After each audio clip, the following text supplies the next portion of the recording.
Hi, welcome to Elementary and Intermediate Algebra, Chapter 1.3. Here are the topics you need to know in this chapter. You need to know how to draw a line on a graph, how to make estimates using lines, how to model data, and how to find intercepts and coordinates.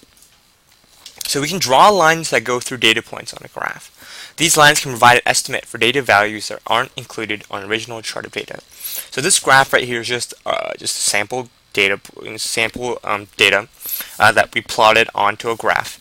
And you can see that the way there's a pattern, there's a sort of a pattern to it. It's like every 2 units, the y value goes down 100, and we can use this pattern to draw a line through it, and we can use this line to estimate y values for different x values using lines. So we use this data and we drew a line through it, and we can see that because this data is so perfectly in a pattern that we can accurately guess the y values for different x values on this line. So the process of using lines to estimate data is known as modeling, and it's a way of using math to simulate a situation.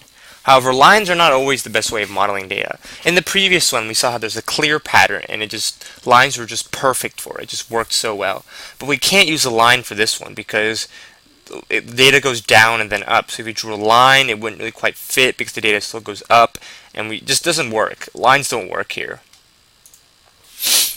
Now, the x-intercept is where the line intersects the x-axis, and when the y is equal to 0.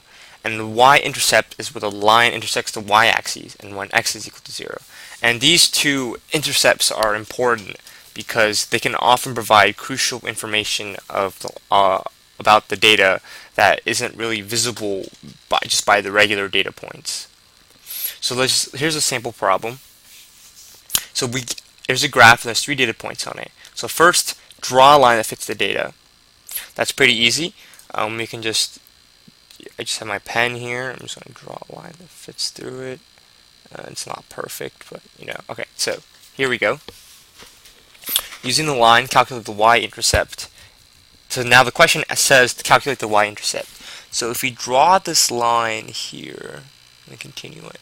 It says that the y-intercept, or when x is equal to 0, is at 1. So this is equal to 1. And then it also asks to calculate the x value. The y value at x is equal to 3.5. So x is equal to 3.5 around here.